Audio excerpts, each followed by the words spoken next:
Winter action sports films have a history that runs deeper than you might expect. This is what a Warren Miller skiing film looked like in 1957. And this is what you'll see today in the latest annual tour of the film series currently making its way around the Bay Area. Narrating this edition, Warren Miller's Like There's No Tomorrow, is Marin native and Olympic gold medalist Jonny Moseley. Well, when I first started going to see Warren Miller films as a kid, I didn't have any idea there was any history behind them. I just knew that I loved to go to the show.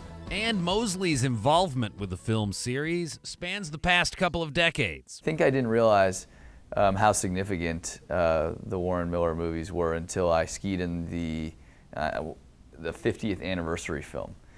And that's when I started sort of, realizing, wow, 50 years of movies, that's a long time.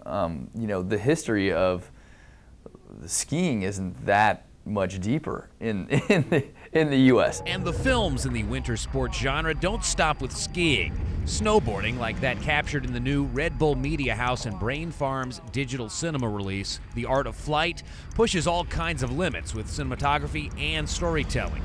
We caught up with the film's director in the screening room at Dolby Labs in the city. We'd reached such a high level with our last film, we didn't really know what else to do. And so what we decided to do was try to add in an element of story, drama, surprise to the audience, and it was a very big challenge because these guys aren't actors, and they, it created a huge challenge just to get content out in the field and get these big cameras out in the field and tell these stories. It just made for a very tricky kind of new way of thinking about making a film. But it works, leading to the thought, what's next? Where will technology take the filmmaking process, and how will the athletes push the action forward? The big question is, how do you take it a step further? And that's really the question that everyone asks themselves every day in day-to-day life. Like, how do we progress? How does technology progress? How does, medicine progress? How does filmmaking progress? It's all just like, a bunch of people sitting in a room coming up with, amazing ideas. That's really what it is. It's like, how do we, push this a step further? I think every year you look at the films and, the Warren Miller films and other films out there, and you think, wow, they can't get any crazier than that. And somehow the athletes, they do seem to push the envelope. And then on the other side, I think where you see it going is you do see a much more cinematic approach to it.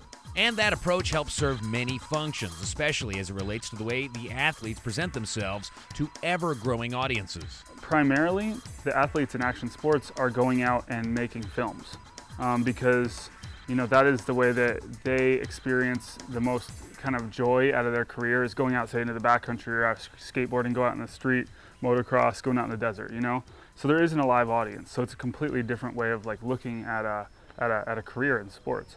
So it's a little bit more free. So these guys, need a way to show, to be marketable, they need to be able to go out and show themselves to the world. And in doing so, the only way to really do that is to create a film or be a part of a film. The truth is, the Warren Miller shows fill up, 2,000-seat theaters all over the place.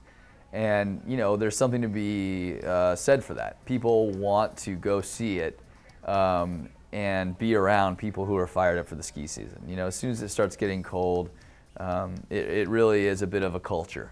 It's not so much about just the movie, it's about the experience.